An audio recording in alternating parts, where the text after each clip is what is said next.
Mga kababayan, naghahanap ka ba ng padalahan? Ipinakikilala ang Ersal Money Transfer.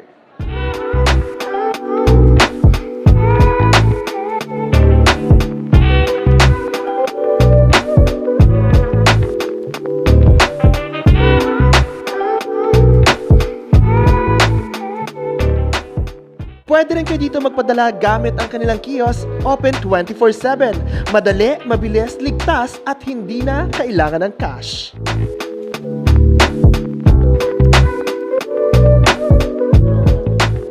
Ngayon makakasama natin ang isa sa mga nagpadala na dito sa Ersal. Ano pong pangalan niyo, sir? Rodolfo, Rodolfo, taga saan po kayo sa atin?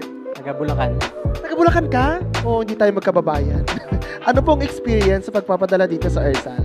Mabilis, maayos, saka natanggap agad yung mga padala ko. O, di ba? Kaya saan ka na? Dito ka na sa Ersal Money Transfer. Ngayon naman, i-invite mo ang ating mga kababayan na dito na sila magpadala sa Ersal Money Transfer. Thank you so much, Mr. Dave. Hello mga kababayan. Kaya magpadala na po kayo dito sa Money Transfer Ersal. Meron po kami sa Palawan, Emily Villiers, Cebuana, Chicas, and Bank to Bank. BPI, BDO, and Metro Bank. Any bank to Philippines. Kaya po dito po sa Villaggio Bata, open po siya ng 9 o'clock hanggang 5:30. Araw-araw po yan mga kababayan. Kaya po tara na, magpadala na sa Money Transfer